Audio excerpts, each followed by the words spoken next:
ਵਾਹਿਗੁਰੂ ਜੀ ਕਾ ਖਾਲਸਾ ਵਾਹਿਗੁਰੂ ਜੀ ਕੀ ਫਤਿਹ। परम सन्मानयोग गुरु प्यारे गुरु सवारे सत्संगी जनों, आप सारिਆਂ ਨੂੰ ਅੱਜ ਦੀ ਗੁਰਮਤਿ ਕਲਾਸ ਵਿੱਚ ਜੀ ਆਇਆਂ।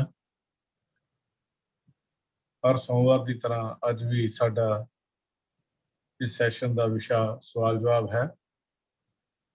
ਜਿਹੜੇ ਸਵਾਲ ਆਪ ਜੀ ਵੱਲੋਂ ਭੇਜੇ ਜਾਂਦੇ ਹਨ, ਉਹਨਾਂ ਦੇ ਉੱਤਰ, ਉਹਨਾਂ ਦੇ ਜਵਾਬ ਇਸ ਸੈਸ਼ਨ ਵਿੱਚ ਦਿੱਤੇ ਜਾਂਦੇ ਹਨ। ਸੈਸ਼ਨ ਦੀ ਸੇਵਾ ਜ਼ਿੰਮੇਵਾਰੀ ਗੁਰੂ ਰਾਇਆ ਸਿੰਘ ਜੀ ਨਿਭਾਉਂਦੇ ਹਨ। ਅਸੀਂ ਸ਼ੁਰੂਆਤ ਕਰਦੇ ਹਾਂ ਇਸ ਸਵਾਲ ਜਵਾਬ ਸੈਸ਼ਨ ਦੀ। ਮੈਂ ਬੇਨਤੀ ਕਰ ਰਿਹਾ ਹਾਂ ਵੀ ਰਾਇਆ ਸਿੰਘ ਜੀ ਨੂੰ ਕਿ ਅੱਜ ਦਾ ਇਹ ਸੈਸ਼ਨ ਸ਼ੁਰੂ ਕਰਨ। ਵਾਹਿਗੁਰੂ ਜੀ ਕਾ ਖਾਲਸਾ, ਵਾਹਿਗੁਰੂ ਜੀ ਕੀ ਫਤਿਹ। ਕਿਉਂ ਕਾਰ ਕਾ ਪੁਰਖ ਨਿਰਵੈਰ ਅਕਾਲ ਮੂਰਤ ਅਜੂਨੀ ਸੈਭੰ ਗੁਰ ਪ੍ਰਸਾਦ। ਵਾਹਿਗੁਰੂ ਵਾਹਿਗੁਰੂ ਵਾਹਿਗੁਰੂ ਵਾਹਿਗੁਰੂ ਵਾਹਿਗੁਰੂ। ਵਾਹਿਗੁਰੂ ਜੀ ਕਾ ਖਾਲਸਾ, ਵਾਹਿਗੁਰੂ ਜੀ ਕੀ ਫਤਿਹ। ਸਾਰੀ ਸੰਗਤ ਨੂੰ ਜੀ ਆਇਆਂ। ਅੱਜ ਦੇ ਸਵਾਲ ਜਵਾਬ ਇਸ ਸੈਸ਼ਨ ਦੇ ਵਿੱਚ ਮੈਂ ਸਭ ਤੋਂ ਪਹਿਲੇ ਬੇਨਤੀ ਕਰਾਂਗਾ ਆਪਣੇ ਪੈਨਲ ਮੈਂਬਰਸ ਨੂੰ ਕਿ ਉਹ ਕਿਰਪਾ ਕਰਕੇ ਸੰਗਤ ਨੂੰ ਫਤਿਹ ਬੁਲਾ ਕੇ ਸ਼ੁਰੂਆਤ ਕਰੀਏ ਜੀ। ਭੈਣ ਮਨਿੰਦਰ ਕੌਰ ਜੀ। ਵਾਹਿਗੁਰੂ ਜੀ ਕਾ ਖਾਲਸਾ, ਵਾਹਿਗੁਰੂ ਜੀ ਕੀ ਫਤਿਹ। ਪ੍ਰਿੰਸੀਪਲ ਸੁਰਿੰਦਰ ਸਿੰਘ ਜੀ। ਵਾਹਿਗੁਰੂ ਜੀ ਕਾ ਖਾਲਸਾ, ਵਾਹਿਗੁਰੂ ਜੀ ਕੀ ਫਤਿਹ। MP ਸਿੰਘ ਜੀ। ਵਾਹਿਗੁਰੂ ਜੀ ਕਾ ਖਾਲਸਾ, ਵਾਹਿਗੁਰੂ ਜੀ ਕੀ ਫਤਿਹ। ਸਰਦਾਰ ਕਿੱਕਰ ਸਿੰਘ ਜੀ। ਵਾਹਿਗੁਰੂ ਜੀ ਕਾ ਖਾਲਸਾ, ਵਾਹਿਗੁਰੂ ਜੀ ਕੀ ਫਤਿਹ। ਸਰਦਾਰ ਤੇਜਿੰਦਰ ਸਿੰਘ ਜੀ।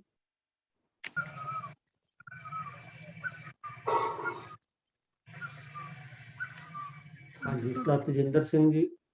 ਮੇਰੇ ਖਿਆਲ ਉਹਨਾਂ ਦਾ ਕਨੈਕਸ਼ਨ ਕੱਟ ਗਿਆ। ਅੱਛਾ ਜੀ। ਤਿਲ ਦਿਨ ਮੈਂ ਬੇਨਤੀ ਕਰਾਂਗਾ ਸਰ ਜਗੀਰ ਸਿੰਘ ਜੀ ਨੂੰ ਜੇ ਜੁਆਇਨ ਕਰ ਗਏ। ਕੋਈ ਨਹੀਂ ਆਇਆ ਜੀ। ਅੱਛਾ ਜੀ। ਸਰ ਮਨਮੋਹਨ ਸਿੰਘ ਜੀ। ਵਾਹਿਗੁਰੂ ਜੀ ਕਾ ਖਾਲਸਾ, ਵਾਹਿਗੁਰੂ ਜੀ ਕੀ ਫਤਿਹ। ਵੀਰ ਹਰਜੀਤ ਸਿੰਘ ਜੀ ਨੇ ਪਹਿਲੇ ਸੰਗਤ ਨਾਲ ਫਤਿਹ ਸਾਂਝੀ ਕੀਤੀ ਹੈ, ਤੋ ਜਗੀਰ ਸਿੰਘ ਜੀ ਜਦ ਜੁਆਇਨ ਕਰਨਗੇ ਤਾਂ ਉਹ ਵੀ ਮਿਲ ਜਾਣਗੇ। ਤਾਂ ਆਓ ਸਾਧ ਸੰਗਤ ਜੀ ਆਪਾਂ ਸ਼ੁਰੂ ਕਰਦੇ ਹਾਂ। ਆਪ ਜੀ ਵੱਲੋਂ ਭੇਜੇ ਵੱਖ-ਵੱਖ ਵਿਸ਼ਿਆਂ ਦੇ ਜੋ ਸਵਾਲ ਨੇ ਉਹ ਸਾਰੇ ਪੈਨਲ ਮੈਂਬਰਸ ਨੇ ਆਪਸ ਵਿੱਚ ਵਿਚਾਰ ਵਟਾਂਦਰਾ ਕਰਕੇ ਔਰ ਜਿੱਥੋਂ ਤੱਕ ਸਤਿਗੁਰੂ ਨੇ ਕਿਰਪਾ ਕੀਤੀ ਹੈ ਉਹਦੇ ਉੱਤਰ ਲੱਭ ਕੇ ਅੱਜ ਆਪ ਨਾਲ ਸਾਂਝੇ ਕਰਾਂਗੇ ਜੀ। ਤੋ ਵੱਖ-ਵੱਖ ਵਿਸ਼ੇ ਨੇ, ਕੁਝ ਮਰਿਆਦਾ ਦੇ ਵਿਸ਼ੇ ਨੇ, ਕੁਝ ਸਾਡੀਆਂ ਜਿਹੜੀਆਂ ਚਲਦੀਆਂ ਧਾਰਨਾਵਾਂ ਉਹਦੇ ਬਾਰੇ ਨੇ, ਕੁਝ ਬਾਣੀ ਉਚਾਰਨ ਬਾਰੇ ਨੇ ਔਰ ਕੁਝ ਇਤਿਹਾਸਕ ਤੱਥਾਂ ਨਾਲ ਸੰਬੰਧਿਤ। ਤੋ ਇੱਕ ਸਵਾਲ ਪਹਿਲੇ ਜੋ ਆਇਆ ਕਿ ਭੈਣ ਸੁਖਦੇਵ ਕੌਰ ਜੀ ਜਿਹੜੇ ਕਲਾਸ ਵਿੱਚ ਰੋਜ਼ਾਨਾ ਹਾਜ਼ਰੀ ਭਰਦੇ ਨੇ US ਤੋਂ, ਉਹਨਾਂ ਵੱਲੋਂ ਸਵਾਲ ਆਇਆ ਵੀ ਜਿਸ ਵੇਲੇ ਦੇਗ ਵਰਤਾਉਣ ਤੋਂ ਪਹਿਲਾਂ ਕਿਰਪਾਨ ਭੇਟ ਕੀਤੀ ਜਾਂਦੀ ਹੈ, ਇਹਦੇ ਪਿੱਛੇ ਭਾਵਨਾ ਕੀ ਹੈ? ਤਾਂ ਮੈਂ ਬੇਨਤੀ ਕਰ ਰਿਹਾ ਵੀਰ ਕਿੱਕਰ ਸਿੰਘ ਜੀ ਨੂੰ ਵੀ ਉਹ ਕਿਰਪਾ ਕਰਕੇ ਇਹਦੇ ਬਾਰੇ ਸਾਨੂੰ ਵਿਚਾਰ ਦੱਸਣ। ਵੀਰ ਜੀ, ਵਾਹਿਗੁਰੂ ਜੀ ਕਾ ਖਾਲਸਾ, ਵਾਹਿਗੁਰੂ ਜੀ ਕੀ ਫਤਿਹ। ਜੋ ਭੈਣ ਜੀ ਵੱਲੋਂ ਸਵਾਲ ਆਇਆ ਹੈ, ਇਸ ਤੋਂ ਪਹਿਲਾਂ ਕਿ ਉਸ ਦਾ ਆਪਾਂ ਜਵਾਬ ਦੇਈਏ, ਇਸ ਤੋਂ ਪਹਿਲਾਂ ਜੋ ਸਾਡੀ ਰਹਿਤ ਮਰਜ਼ਾਦਾ ਸਿੱਖ ਪ੍ਰਵਾਨਿਤ ਪੰਥ ਪ੍ਰਵਾਨਿਤ ਰਹਿਤ ਮਰਜ਼ਾਦਾ ਹੈ, ਉਸ ਦੇ ਬਾਰੇ, ਇਸ ਦੇ ਬਾਰੇ ਕੀ ਲਿਖਿਆ ਹੈ ਉਹ ਵੀ ਵਿਚਾਰ ਕਰ ਲੈਣੀ ਚਾਹੀਦੀ ਆ। ਸੋ ਕੜਾਹ ਪ੍ਰਸ਼ਾਦ ਦੇ ਸਿਰਲੇਖ ਹੇਠ ਲਿਖਿਆ ਹੈ, ਕੜਾਹ ਪ੍ਰਸ਼ਾਦ ਜੋ ਵਿਧੀ ਅਨੁਸਾਰ ਤਿਆਰ ਕਰਕੇ ਜਾਂ ਕਰਾ ਕੇ ਲਿਆਂਦਾ ਜਾਵੇ ਉਹੀ ਸੰਗਤ ਵਿੱਚ ਪ੍ਰਵਾਨ ਹੈ।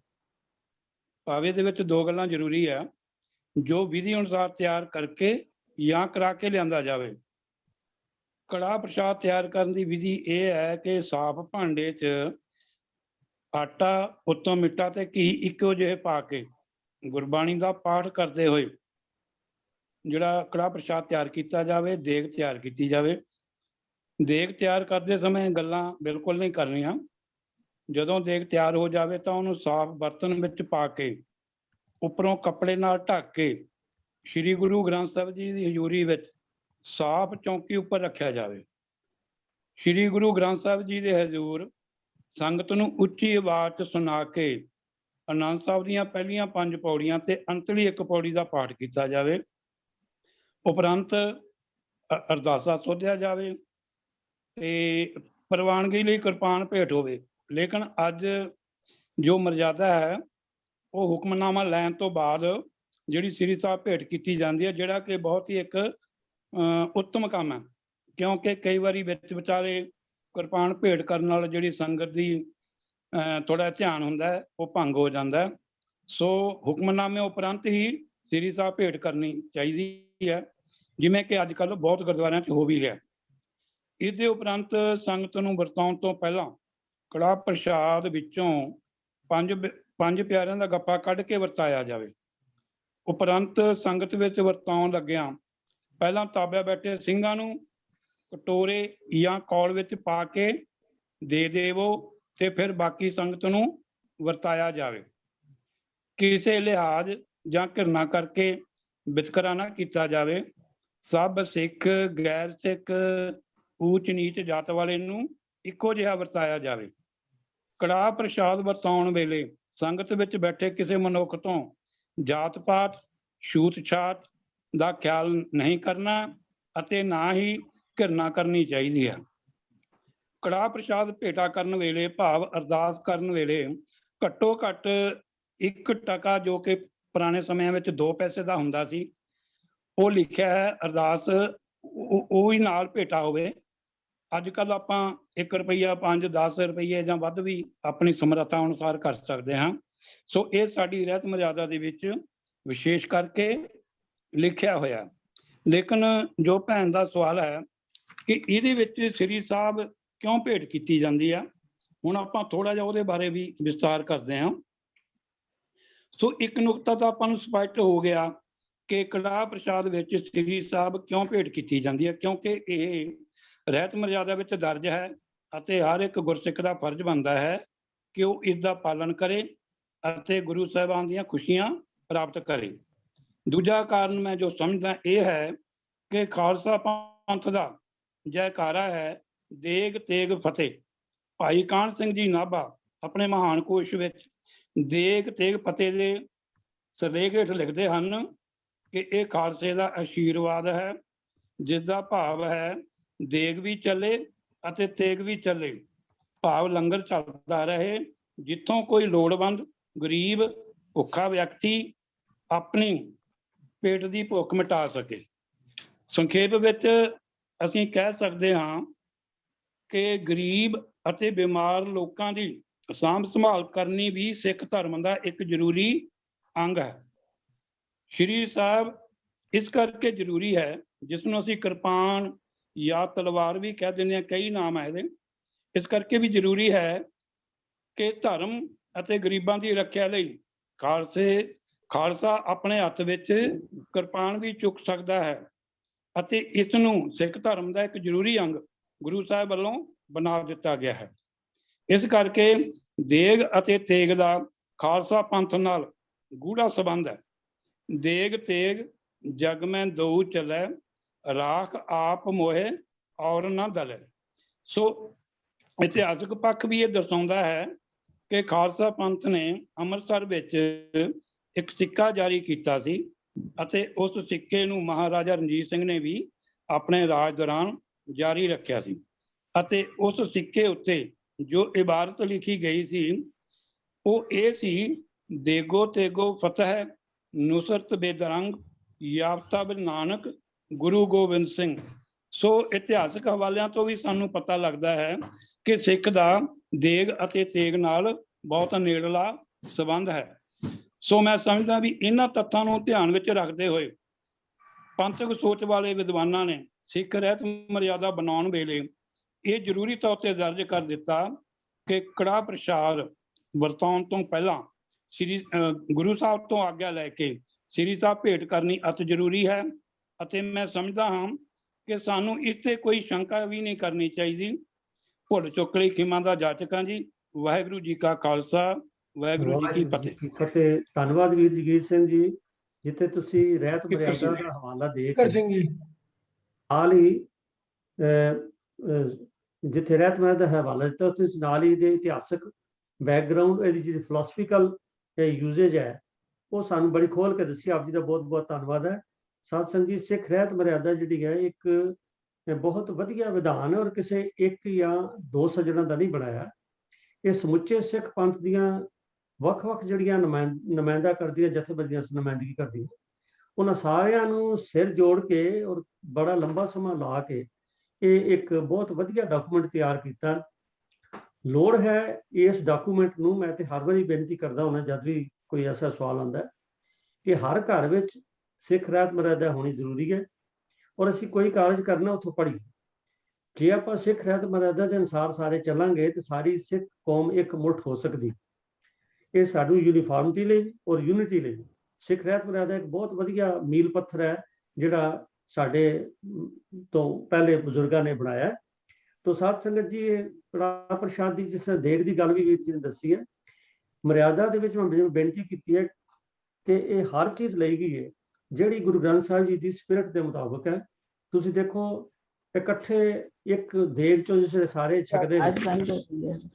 ਤਾਂ ਜ਼ਾਤ ਪਾਤ ਦੀ ਜਿਹੜੀ ਗੱਲਬਾਤ ਹੈ ਉਹ ਵੀ ਖਤਮ ਹੋ ਜਾਂਦੀ। ਸੋ ਇਹਦੇ ਤੇ ਬੜੇ ਮਤਲਬ ਹੈ ਵੀ ਇਹ ਜਿਹੜੀ ਇੱਕ ਜਿਹੜੀ ਇਹਦੇ ਪਿੱਛੇ ਰਵਾਇਤ ਹੈ, ਉਹਦੇ ਪਿੱਛੇ ਇੱਕ ਬੜਾ ਵੱਡਾ ਇੱਕ ਦਰਸ਼ਨ ਹੈ ਜਿਹੜਾ ਸਾਡਾ ਕੰਮ ਕਰ ਰਿਹਾ। ਲੋੜ ਹੈ ਹਰੇਕ ਕੰਮ ਜਿਹੜਾ ਅਸੀਂ ਆਪਣੀ ਰਹਿਤ ਮਰਿਆਦਾ ਅਨੁਸਾਰ ਕਰੀਏ। ਤੋ ਇੱਕ ਵਾਰੀ ਫਿਰ ਵੀਰ ਜੀ, ਆਪ ਜੀ ਦਾ ਧੰਨਵਾਦ।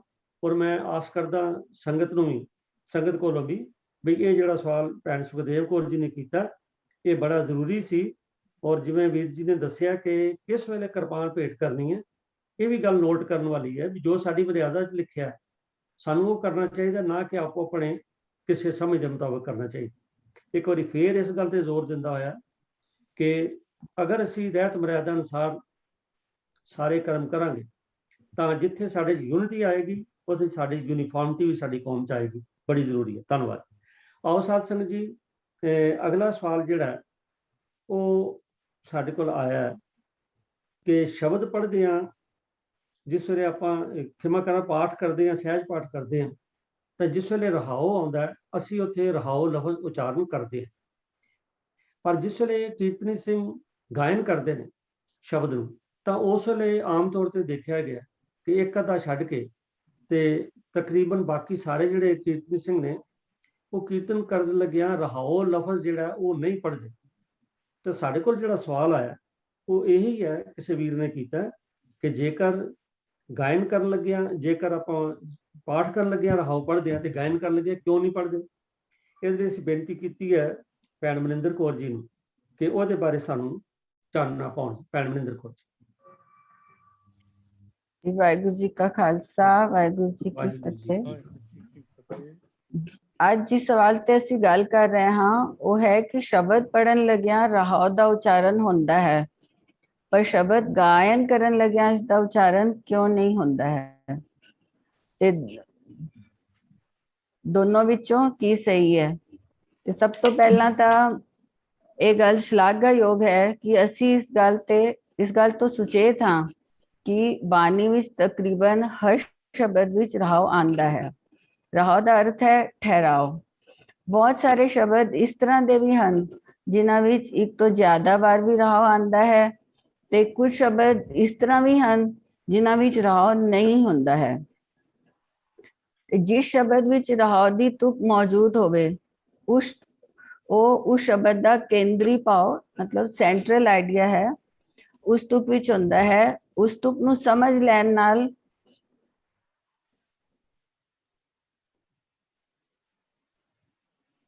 ਸ਼ਬਦ ਵਿਚਲੀਆਂ ਬਾਕੀ ਪੰਕਤੀਆਂ ਦੁਆਰਾ ਦਿੱਤੀਆਂ ਦਲੀਲਾਂ ਸਪਸ਼ਟ ਹੋ ਜਾਂਦੀਆਂ ਹਨ।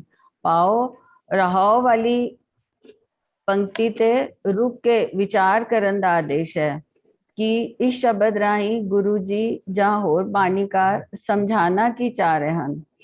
ਬਾਣੀ ਰਾਗ ਆਧਾਰਿਤ ਹੈ ਜਿਸ ਦੇ ਨਾਲ ਤਾਲ ਵੀ ਦਰਜ ਹਨ। ਜਦ ਬਾਣੀ ਸਹਿਜ ਰੂਪ ਵਿੱਚ ਪੜ੍ਹੀ ਜਾਂਦੀ ਹੈ ਤਾਂ ਪੜਨ ਲੱਗਿਆਂ ਰਹਾਉ ਦਾ ਉਚਾਰਨ ਕੀਤਾ ਜਾ ਸਕਦਾ ਹੈ, ਪਰ ਰਹਾਉ ਬਾਣੀ ਦਾ ਹਿੱਸਾ ਨਹੀਂ ਹੈ। ਉਹ ਸੰਕੇਤ ਹੈ ਕਿ ਇੱਥੇ ਰੁਕ ਕੇ ਸ਼ਬਦ ਦੇ ਅੰਤਰੀ ਭਾਵ ਨੂੰ ਸਮਝਣ ਦਾ ਯਤਨ ਕਰੀਏ। ਅਸੀਂ ਹੁਕਮਨਾਮਾ ਲੈਣ ਲੱਗਿਆਂ ਵੀ ਰਹਾਉ ਦੀ ਪੰਕਤੀ ਦੁਬਾਰਾ ਪੜ੍ਹਦੇ ਹਾਂ ਕਿ ਸ਼ਬਦ ਵਿੱਚ ਵਿਚਾਰ ਕਰਨ ਲੱਗਿਆਂ ਵੀ ਪਹਿਲਾਂ ਰਹਾਉ ਦੀ ਪੰਕਤੀ ਦੀ ਵਿਚਾਰ ਕੀਤੀ ਜਾਂਦੀ ਹੈ, ਪਰ ਸ਼ਬਦ ਗਾਇਨ ਕਰਨ ਲੱਗਿਆਂ ਇਸ ਦਾ ਉਚਾਰਨ ਨਹੀਂ ਹੁੰਦਾ ਹੈ। ਇਸ ਦੀ ਰਵਾਇਤ ਵੀ ਨਹੀਂ ਹੈ। ਕਈ ਰਾਗੀ ਇਸ ਦਾ ਉਚਾਰਨ ਕਰਦੇ ਵੀ ਹਨ, ਪਰ ਉੱਥੇ ਰੁਕ ਕੇ ਬੋਲਦੇ ਹਨ।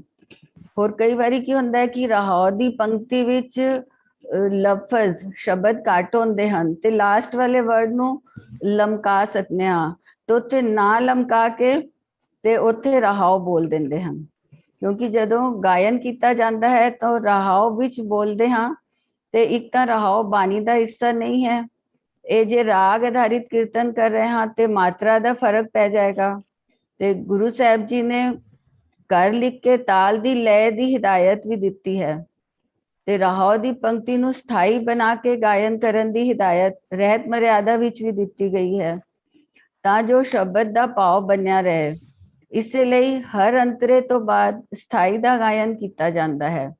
ਇਸ ਨਾਲ ਸ਼ਬਦ ਦਾ ਅੰਤਰੀ ਭਾਵ ਬਣਿਆ ਰਹਿੰਦਾ ਹੈ ਤੇ ਪੂਰਾ ਸ਼ਬਦ ਯਾਦ ਨਹੀਂ ਵੀ ਰਿਹਾ ਤੇ ਬਾਰ-ਬਾਰ ਰਿਪੀਟ ਹੋਣ ਕਰਕੇ ਸਥਾਈ ਯਾਦ ਹੋ ਜਾਂਦੀ ਹੈ। ਪਰ ਜੇ ਕੀਰਤਨ ਕਰਦੇ ਹੋਏ ਰਹਾਉ ਬੋਲਦੇ ਹਾਂ ਤਾਂ ਕਈ ਵਾਰ ਭੁਲੇਖਾ ਵੀ ਲੱਗ ਜਾਂਦਾ ਹੈ ਕਿ ਇਹ ਬਾਣੀ ਹੈ। ਜੇ ਸ਼ਬਦ ਦੀ ਬੰਤਰ ਵੀ ਦੇਖੀਏ ਤਾਂ ਵੀ 2 ਡੰਡੀਆਂ ਪਾ ਕੇ ਰਹਾਉ ਲਿਖਿਆ ਹੁੰਦਾ ਹੈ, ਤੇ ਫਿਰ ਤੋਂ 2 ਡੰਡੀਆਂ ਹਨ, ਤੇ ਪੰਕਤੀਆਂ ਲਈ ਜੋ ਅੰਕ ਦਿੱਤੇ ਗਏ ਹਨ ਉਸ ਤੋਂ ਰਹਾਉ ਵੱਖਰਾ ਹੈ, ਨੰਬਰ ਵੀ ਸ਼ਾਮਲ ਨਹੀਂ ਹੈ। ਤੇ ਕੀਰਤਨ ਕਰਨ ਲੱਗਿਆ ਕਿਉਂਕਿ ਸਥਾਈ ਤੋਂ ਬਾਅਦ ਅੰਤਰਾ ਚੁੱਕਣਾ ਹੁੰਦਾ ਹੈ ਤੇ ਕੀਰਤਨ ਵਿੱਚ ਇਸ ਦਾ ਪ੍ਰਚਲਨ ਘੱਟ ਹੀ ਹੈ।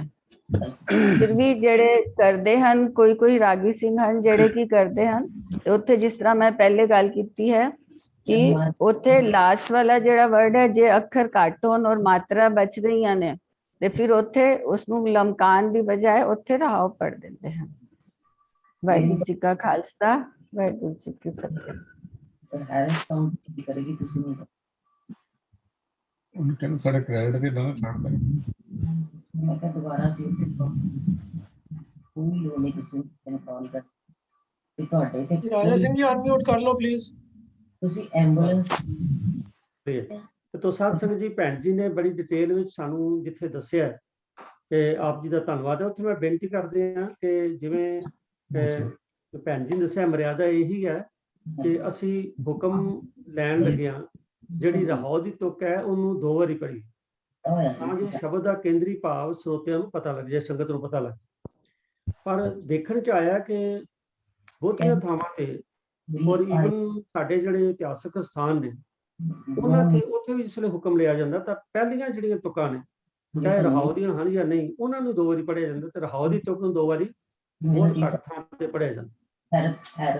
ਗੱਲ ਤੇ ਫਿਰ ਉੱਥੇ ਆ ਗਈ, ਜਿਵੇਂ ਪਹਿਲੇ ਸਵਾਲ 'ਚ ਕਿਹਾ ਸੀ ਕਿ ਯੂਨੀਫਾਰਮਿਟੀ ਹੋਣੀ ਚਾਹੀਦੀ ਹੈ, ਤੇ ਇਸ ਕਰਕੇ ਜੇ ਰਹਾਉ ਦੀ ਤੁਕ ਵਿੱਚ ਕੋਈ ਕੇਂਦਰੀ ਭਾਵ ਹੈ ਤਾਂ ਉਹਨੂੰ ਹੀ 2 ਵਾਰੀ ਕਰਨਾ ਚਾਹੀਦਾ।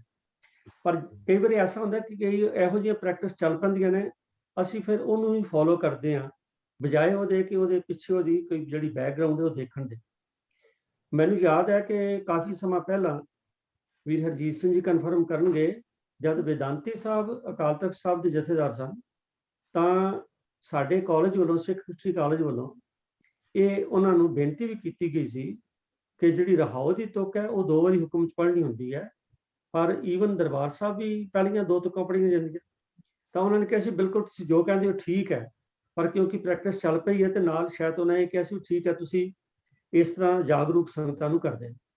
ਤਾਂ ਗੱਲ ਇਹ ਹੈ ਕਿ ਸਾਨੂੰ ਮਤਲਬ ਹੈ ਵੀ ਕੋਈ ਇਹ ਨਹੀਂ ਕਿ ਕਿਹਨੇ ਕਹੀ ਕਿਹਨੇ ਨਹੀਂ ਕਹੀ, ਹਰ ਚੀਜ਼ ਦੇ ਪਿੱਛੇ ਕੋਈ ਨਾ ਕੋਈ ਐਸਾ ਰਾਜ਼ ਛੁਪਿਆ ਜਿਹੜੀ ਸਾਡੀ ਬਿਹਤਰੀ ਲਈ। ਤੇ ਜੇਕਰ ਰਹਾਉ ਦੀ ਤੁਕ ਸਾਨੂੰ ਸ਼ਬਦ ਦਾ ਕੇਂਦਰੀ ਭਾਵ ਦਰਸਾਉਂਦੀ ਹੈ ਤਾਂ ਹੁਕਮ ਲੈਣ ਲੱਗਿਆ ਵੀ ਸਾਨੂੰ ਉਹਨੂੰ 2 ਵਾਰੀ ਪੜ੍ਹਨਾ ਚਾਹੀਦਾ। ਤੇ ਮੈਂ ਸੰਗਤ ਨੂੰ ਬੇਨਤੀ ਕਰਾਂਗਾ ਜਿਹੜੀ ਇੱਥੇ ਹਾਜ਼ਰ ਹੈ ਕਿ ਘੱਟੋ ਘੱਟ ਅਸੀਂ ਆਪਣੇ ਆਪ ਤੋਂ ਇਹ ਜ਼ਰੂਰ ਸ਼ੁਰੂ ਕਰੀਏ ਕਿ ਰਹਾਉ ਦੀ ਤੁਕ ਜਿਹੜੀ ਹੈ ਹੁਕਮ ਲੈਣ ਲੱਗਿਆ ਉਹਨੂੰ 2 ਵਾਰੀ ਪੜ੍ਹੇ। ਤਾਂ ਉਮੀਦ ਹੈ ਆਪ ਬੇਨਤੀ ਪ੍ਰਵਾਨ ਕਰੋਗੇ। ਧੰਨਵਾਦ ਜੀ। तो साध संगत जी, ਪਿਛਲੇ ਹਫਤੇ ਚੱਲ ਰਿਹਾ ਸੀ ਕੋਈ ਵਿਚਾਰ, ਤਾਂ ਉਹਦੇ 'ਚ ਛਬੀਲ ਦੀ ਗੱਲ ਆਈ ਸੀ। ਤਾਂ ਸਾਡੇ ਸੰਗਤ ਵਿੱਚੋਂ ਭੈਣ ਕਮਲਮੀਤ ਰੇਨ ਜੀ, ਉਹਨਾਂ ਨੇ ਸਵਾਲ ਗਰੁੱਪ ਚੈਟ ਵਿੱਚ ਭੇਜਿਆ ਸੀ ਕਿ ਜਿਸ ਵੇਲੇ ਛਬੀਲ ਬਣਾਉਂਦੇ ਨੇ ਤੇ ਆਮ ਤੌਰ ਤੇ ਤੁਸੀਂ ਦੇਖਿਆ ਹੋਣਾ ਕਿ ਉਹਦੇ ਵਿੱਚ ਦੁੱਧ ਮਿਲਾਇਆ ਜਾਂਦਾ। ਉਹਨਾਂ ਦਾ ਸਵਾਲ ਹੈ ਕਿ ਛਬੀਲ ਬਣਾਉਣ ਲੱਗੇ ਵਿੱਚ ਦੁੱਧ ਕਿਉਂ ਰਲਾਇਆ ਜਾਂਦਾ। ਮੈਂ ਬੇਨਤੀ ਕਰ ਰਿਹਾ ਵੀਰ ਜਗੀਰ ਸਿੰਘ ਜੀ ਨੂੰ ਵੀ ਇਹਦੇ ਬਾਰੇ ਕੁਝ ਸਾਨੂੰ ਦੱਸੋ। ਜਗੀਰ ਸਿੰਘ।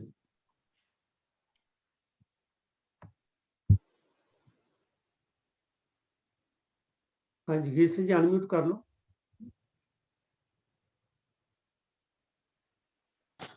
ਹਾਂਜੀ, ਵਾਹਿਗੁਰੂ ਜੀ ਕਾ ਖਾਲਸਾ ਵਾਹਿਗੁਰੂ ਜੀ ਕੀ ਫਤਿਹ। ਵਾਹਿਗੁਰੂ ਜੀ ਕੀ ਫਤਿਹ। ਇਹ ਸਵਾਲ ਜੰਦਰ ਸਿੰਘ ਨੇ ਦਿੱਤਾ ਹੋਇਆ ਸੀ ਜੀ ਮੇਰੇ ਖਿਆਲ ਨਾਲ। ਹਾਂਜੀ। फिर गुरु आके उठकर ਅੰਮ੍ਰਿਤ ਵੇਲੇ ਸਰਨ ਬੰਦਾ। ਜਾਂ ਇੱਕ ਜਗ੍ਹਾ ਗੁਰੂ ਨਾਨਕ ਪਾਤਸ਼ਾਹ ਜੀ ਮਾਝ ਕੀ ਵਾਰ ਵੀ ਕਹਿੰਦੇ ਸਾਵਾਹੀ ਸਾਲਾ ਸਵਾਹੀ ਸਲਾਹ ਜਿਨੀ ਧਿਆਇਆ ਇੱਕ ਮਨ ਸਹੀ ਪੂਰੇ ਸ਼ਾਹ ਵਕਤੈ ਉੱਪਰ ਲੜ ਮੁਏ। ਐਨੀ ਮਾਨਤਾ ਦਿੱਤੀ ਹੈ। ਫਿਰ ਉੱਠ ਇਸ਼ਨਾਨ ਕਰੋ ਪ੍ਰਭਾਤੈ, ਤਾਂ ਕਿ ਸਿੱਖ ਭੁਲੇਖੇ 'ਚ ਨਾ ਰਹੇ। ਜਿੱਦਾਂ ਅੱਜ ਬਹੁਤ ਸਾਰੇ ਸਿੱਖ ਕਹਿਣ ਲੱਗ ਪਏ ਵੀ ਜੀ ਅੰਮ੍ਰਿਤ ਵੇਲੇ ਕੋਈ ਜ਼ਰੂਰੀ ਥੋੜਾ ਨਾ, ਅੰਮ੍ਰਿਤ ਵੇਲਾ ਹੀ ਛੱਡ ਦਿੱਤਾ। ਅੱਜ ਜਿਹੜੇ ਅਗਾਂਹ ਵਧੂ ਸਾਡੇ ਵੀਰ ਜਿਹੜੇ ਆ, ਕੋਈ ਚਾਰਕ ਉਹਨਾਂ ਨੇ ਗੱਲਾਂ ਪੜ੍ਹ ਲਈਆਂ, ਗੁਰਮਤਿ ਦੀਆਂ ਗੱਲਾਂ ਕਰਨ ਲੱਗ ਪਏ, ਉਹ ਪ੍ਰਭਾਤ ਫੇਰੇ ਪ੍ਰਭਾਤ ਵੇਲੇ ਜਾਂ ਅੰਮ੍ਰਿਤ ਵੇਲੇ ਤੋਂ ਹੀ ਟੁੱਟ ਗਏ। ਪਰ ਗੁਰੂ ਪਾਤਸ਼ਾਹ ਦੇ ਹੁਕਮ ਜਿਹੜੇ ਨੇ, ਉੱਠ ਇਸ਼ਨਾਨ ਕਰੋ ਪ੍ਰਭਾਤੈ ਸੋਏ ਹਰ ਅਰਾਧੇ ਵਿਖੜੇ ਦਾਉ ਲੰਘਾਵੇ ਮੇਰਾ ਸਤਿਗੁਰੂ ਸੁਖ ਸਹਿਜ ਸੇਤੀ ਘਰ ਜਾਤੇ। ਇਸੇ ਤਰ੍ਹਾਂ ਅੰਮ੍ਰਿਤ ਵੇਲਾ ਸੱਚ ਨਾਲ ਵਡਿਆਈ ਵਿਚਾਰ ਝਾਲਾਂਗੇ ਲਫ਼ਜ਼ ਵੀ ਇਸੇ ਵਾਸਤੇ ਵਰਤੇ ਵੀ ਜਿਹੜੀ ਤੂੰ ਭਾਸ਼ਾ ਸਮਝਦਾ ਹੈ ਭਾਈ, ਉਹ ਅੰਮ੍ਰਿਤ ਵੇਲੇ ਦੀ ਮਹਾਨਤਾ ਨੂੰ ਸਮਝ ਜਾ ਕਿ ਨਿਤਨੇਮ ਕਦੋਂ ਸਭ ਤੋਂ ਪਹਿਲਾਂ ਉੱਠ ਕੇ ਕਰਨਾ। ਝਾਲਾਂਗੇ ਉੱਠ ਨਾਮ ਜਪ ਨਿਸਵਸਰ ਆਰਾਧ ਕਾਰਾ ਤੁਝੇ ਨਾ ਵਿਆਪੀ ਨਾਨਕ ਮਿਟੇ ਉਪਾਦ। ਤੇ ਸੱਚੇ ਪਾਤਸ਼ਾਹ ਨੇ ਇਹ ਕਿਰਪਾ ਵੀ ਕੀਤੀ, ਨਿਸ਼ਾਨੀਆਂ ਵੀ ਦੱਸ ਦਿੱਤੀਆਂ। ਵਿਚੜੀ ਚੌਂਕੀ ਪੋ ਫੁੱਟੀ ਵਗਣ ਵੋ ਤਰੰਗ ਅਚਰਜ ਰੂਪ ਸੰਤਨ ਰਜੇ ਨਾਨਕ ਨਾਮੇ ਰੰਗ। ਜਦੋਂ ਅੰਮ੍ਰਿਤ ਵੇਲੇ ਬੜਾ ਸੁਹਾਵਣਾ ਜਿਹਾ ਵਾਤਾਵਰਨ, ਚਿੜੀਆਂ ਚੋਕਦੀਆਂ ਹਨ, ਚੀਂ ਚੀਂ ਕਰਦੀਆਂ ਨੇ। ਜੇ ਇੱਥੇ ਵੀ ਤੈਨੂੰ ਸਮਝ ਨਹੀਂ ਲੱਗੀ ਸਿੱਖਾ, ਤਾਂ ਸੱਚੇ ਪਾਤਸ਼ਾਹ ਗੁਰੂ ਅਰਜਨ ਦੇਵ ਜੀ ਕਹਿੰਦੇ ਭਿੰਨੀ ਰੈਣੜੀਏ ਚਮਕਨ ਤਾਰੇ ਜਾਗੇ ਸੰਤ ਜਨਾ ਮੇਰੇ ਰਾਮ ਪਿਆਰੇ। ਭਿੰਨੀ ਰੈਣੜੀਏ, ਜਦੋਂ ਤੜਕੇ ਭਿੱਜੀ ਵਜਈ ਰਾਤ ਦਾ ਅੰਤਲਾ ਪਹਿਰ ਹੁੰਦਾ ਹੈ ਤੇ ਤਾਰੇ ਚਮਕਦੇ ਨੇ, ਬੜਾ ਸੁਹਾਵਣਾ ਜਿਹਾ ਵਾਤਾਵਰਨ। ਉਸ ਵੇਲੇ ਗੁਰੂ ਕੇ ਸਿੱਖ ਪਰਮਾਤਮਾ ਦੇ ਭਗਤ ਉੱਠ ਕੇ ਪਰਮਾਤਮਾ ਦੀ ਭਗਤੀ ਕਰਦੇ ਹਨ। ਤੇ ਪਿਛਲ ਰਾਤ ਬਾਬਾ ਫਰੀਦ ਜੀ ਨੇ ਵਰਤ ਕੇ ਇਸ ਅੰਮ੍ਰਿਤ ਵੇਲੇ ਦੀ ਮਾਨਤਾ ਦੱਸੀ। ਪਿਛਲ ਰਾਤ ਨਾ ਜਾਗਿਓ ਜੀਵੰਦੜੋ ਮੋਏ ਹੋਏ। ਚੌਥੇ ਪਹਿਰ ਸੁਬਾਹ ਕੇ ਸੁਰਤਿਆਂ ਵਜੇ ਚਾਓ। ਇਹਨੂੰ ਚੌਥਾ ਪਹਿਰ ਵੀ ਗੁਰੂ ਅੰਗਦ ਦੇਵ ਜੀ ਮਹਾਰਾਜ ਨੇ ਲਿਖ ਦਿੱਤਾ। ਬੜਾ ਇੱਕ ਸਵਾਦਲਾ ਸ਼ਲੋਕ ਵੀ ਹੈ। ਗੁਰੂ ਅੰਗਦ ਦੇਵ ਜੀ ਮਹਾਰਾਜ ਨੇ ਆਖਿਆ ਸੱਤੀ ਪਹਿਰੀ ਸੱਤ ਭਲਾ ਬਈਏ ਪੜਿਆ ਪਾਸ। ਕਿਸੇ ਜਗਿਆਸੂ ਨੇ ਪੁੱਛ ਲਿਆ ਸੱਚੇ ਪਾਤਸ਼ਾਹ, 8 ਪਹਿਰਾਂ ਦਾ ਦਿਨ ਰਾਤ ਹੁੰਦਾ, ਤੁਸੀਂ 7 ਦੀ ਗੱਲ ਕੀਤੀ। ਤੇ ਗੁਰੂ ਪਾਤਸ਼ਾਹ ਕਹਿਣ ਲੱਗੇ ਉਹ ਚੌਥਾ ਪਹਿਰ ਜਿਹੜਾ ਹੈ ਰਾਤ ਦਾ ਅੰਤਲਾ ਪਹਿਰ, ਉਹ ਕਾਹਦੇ ਲਈ ਹੈ? ਚੌਥੇ ਪਹਿਰ ਸੁਬਾਹ ਕੇ ਸੁਰਤਿਆਂ ਵਜੇ ਚਾਓ ਤਿਨਾ ਦਰਿਆਵਾਂ ਸਿਓ ਦੋਸਤੀ ਮਨਮੁਖ ਸੱਚਾ ਨਾਉ। ਫਿਰ ਉਸ ਵੇਲੇ ਉਹਨਾਂ ਦਰਿਆ ਦਿਲ ਮਨੁੱਖਾਂ ਦੇ ਨਾਲ ਦੋਸਤੀ ਪਾਣੀ ਹੈ, ਜਿਹੜੇ ਅੰਮ੍ਰਿਤ ਵੇਲੇ ਦੀ ਸੰਭਾਲ ਕਰਕੇ ਨਿਤਨੇਮ ਸੰਭਾਲਦੇ ਨੇ। ਫਿਰ ਪ੍ਰਭਾਤੇ ਪ੍ਰਭ ਨਾਮ ਜਪ ਗੁਰ ਕੇ ਚਰਨ ਤੇ ਆਏ। ਪ੍ਰਾਤः ਕਾਲ ਹਰ ਨਾਮ ਉਚਾਰੀ ਈਤ ਉੱਠ ਕੀ ਓਟ ਸਵਾਰੀ। ਇਸ ਪ੍ਰਮਾਣ ਵੱਖ ਵੱਖ ਦੇ ਕੇ ਸੱਚੇ ਪਾਤਸ਼ਾਹ ਨੇ ਅੰਮ੍ਰਿਤ ਵੇਲੇ ਦੀ ਮਾਨਤਾ ਸਾਨੂੰ ਦ੍ਰਿੜ ਕਰਵਾਈ। ਤੇ ਸਿੱਖ ਨੇ ਅੰਮ੍ਰਿਤ ਵੇਲੇ ਫਿਰ ਜਾਗ ਕੇ ਕਰਨਾ ਕੀ ਹੈ? ਸਾਡੇ ਬਜ਼ੁਰਗਾਂ ਨੇ ਬੜੀ ਕਿਰਪਾ ਕੀਤੀ ਸਾਡੇ ਤੇ। ਉਹਨਾਂ ਨੇ ਪੂਰੀ ਡਿਟੇਲ ਲਿਖ ਦਿੱਤੀ। ਅੰਮ੍ਰਿਤ ਵੇਲੇ ਜਾਗ ਕੇ ਇਸ਼ਨਾਨ ਕਰੇ, ਇੱਕ ਅਕਾਲ ਪੁਰਖ ਦਾ ਧਿਆਨ ਕਰਦਾ ਹੋਇਆ ਵਾਹਿਗੁਰੂ ਦਾ ਨਾਮ ਜਪੇ, ਫਿਰ ਨਿਤਨੇਮ ਦੀਆਂ ਬਾਣੀਆਂ ਦਾ ਪਾਠ ਕਰੇ, ਨਿਤਨੇਮ ਦਾ ਪਾਠ ਕਰੇ। ਨਿਤਨੇਮ ਦੀਆਂ ਬਾਣੀਆਂ ਇਹ ਹਨ ਜਪ ਜਾਪ ਤੇ 10 ਸਵਈਏ ਸ਼ਰਾਬ ਸੁਧ ਵਾਲੇ। ਇਹ ਬਾਣੀਆਂ ਅੰਮ੍ਰਿਤ ਵੇਲੇ ਪੜ੍ਹਨੀਆਂ ਘੱਟੋ ਘੱਟ। ਇਹ 3 ਬਾਣੀਆਂ ਦਾ ਪਾਠ ਸਿੱਖ ਨੇ ਜ਼ਰੂਰ ਕਰਨਾ, ਕਿਉਂਕਿ ਸਾਰਿਆਂ ਕੋਲ ਇੱਕੋ ਜਿਹਾ ਟਾਈਮ ਨਹੀਂ ਸੀ। ਇਸ ਲਈ ਘੱਟੋ ਘੱਟ ਨਿਯਤ ਕਰ ਦਿੱਤਾ ਗਿਆ। ਇਹ ਤੋਂ ਬਿਨਾਂ ਕੋਈ 7 ਬਾਣੀਆਂ, ਕੋਈ 10 ਬਾਣੀਆਂ, ਇਹ ਤੋਂ ਵੱਧ ਪੜ੍ਹ ਸਕਦਾ ਹੈ ਤਾਂ ਚੰਗੀ ਗੱਲ। ਫਿਰ ਜਪ ਜਾਪ ਤੇ 10 ਸਵਈਏ ਇਹ ਅੰਮ੍ਰਿਤ ਵੇਲੇ ਸੋਦਰ ਰਹਿਰਾ ਸਾਹਿਬ ਸੂਰਜ ਡੁੱਬੇ ਪੜ੍ਹਨੀ। ਤੇ ਇਸ ਵਿੱਚ ਵੀ ਨਿਯਤ ਕਰ ਦਿੱਤਾ। ਅੱਜ ਅਸੀਂ ਬੜੇ ਅਵੇਸ ਲਈ ਆ ਇਸ ਪੱਖੋਂ ਵੀ ਇਸ ਰਹਿਤ ਮਰਜ਼ਾਦਾ ਦਾ ਪ੍ਰਚਾਰ ਨਹੀਂ ਹੋ ਸਕਿਆ। ਤੇ 9 ਸ਼ਬਦ ਪਹਿਲੇ ਗੁਰੂ ਗ੍ਰੰਥ ਸਾਹਿਬ ਜੀ ਮਹਾਰਾਜ ਦੇ ਸੋਦਰ ਤੋਂ ਲੈ ਕੇ ਸ਼ਰਨ ਪ੍ਰੇਮ ਕੀ ਰਾਖੋ ਸ਼ਰਮਾ ਤੱਕ, ਬੇਨਤੀ ਚੁਪਈ ਹਮਰੀ ਕਰੋ ਹਾਥ ਦੇ ਰੱਛਾ ਤੋਂ ਲੈ ਕੇ ਦੁਸ਼ਟ ਦੋਖ ਤੇ ਲਿਓ ਬਚਾਈ ਤੱਕ, ਸਵਈਆ ਪਾਏਂਗੇ ਜਬ ਤੇ ਤੁਮਰੇ ਤੇ ਦੋਹਰਾ ਸਗਲ ਦੁਆਰ ਕੋ ਛੱਡ ਕੇ ਆਨੰਦ ਸਾਹਿਬ ਦੀਆਂ ਪਹਿਲੀਆਂ 5 ਤੇ ਅੰਤਲੀ ਇੱਕ ਪੌੜੀ ਮੁੰਦਾਵਣੀ ਤੇ ਸ਼ਲੋਕ ਮਹਿਲਾ ਪੰਜਵਾਂ ਤੇਰਾ ਕੀਤਾ ਜਾਤੋ ਨਹੀਂ। ਇਹ ਰਹਿ ਰਸ ਦੀ ਬਾਣੀ ਦਾ ਸਰੂਪ ਨਿਯਤ ਕੀਤਾ ਸੀ, ਪਰ ਅੱਜ ਦੇਖਣ ਵਿੱਚ ਬਹੁਤ ਕੁਛ ਆ ਰਿਹਾ। ਡੇਰਾਵਾਦੀ ਲੋਕ ਜਿਹੜੇ ਨੇ ਉਹ ਅੜ ਕੇ ਕਹਿ ਕੇ ਕੁਛ ਐਸੀਆਂ ਵੀ ਬਾਣੀਆਂ ਜਿਨ੍ਹਾਂ ਵਿੱਚ ਨਾਨਕ ਨਾਮ ਦੀ ਵਰਤੋਂ ਬਿਨਾਂ ਕਿਸੇ ਭਗਤ ਸਾਹਿਬਾਨ ਦਾ ਨਾਂ ਨਹੀਂ ਆਉਂਦਾ, ਉਹ ਬਾਣੀਆਂ ਵੀ ਵਿੱਚੋਂ ਵਿੱਚ ਪੜ ਜਾਂਦੀ ਹੈ, ਜਿਨ੍ਹਾਂ ਦਾ ਫਲਸਫਾ ਵੀ, ਜਿਨ੍ਹਾਂ ਦੀ ਵਿਚਾਰਧਾਰਾ ਵੀ ਉਹ ਗੁਰਬਾਣੀ ਦੇ ਨਾਲ ਨਹੀਂ ਮਿਲਦੀ। ਸੋ ਪੰਥ ਪ੍ਰਵਾਨਤ ਰਹਿਤ ਮਰਜ਼ਾਦਾ ਦੇ ਮੁਤਾਬਕ ਜੇ ਬਾਣੀ ਦੇ ਮੁਤਾਬਕ ਦੇਖ ਲਈਏ, ਗੁਰੂ ਸਾਹਿਬਾਨ ਦੇ ਇਤਿਹਾਸ ਮੁਤਾਬਕ ਦੇਖ ਲਈਏ, ਤਾਂ ਇਹ ਨਿਤਨੇਮ ਦਾ ਟਾਈਮ ਵੀ ਨਿਯਤ ਕੀਤਾ, ਨਿਤਨੇਮ ਦੀਆਂ ਬਾਣੀਆਂ ਵੀ ਜਿਹੜੀਆਂ ਨਿਯਤ ਕੀਤੀਆਂ।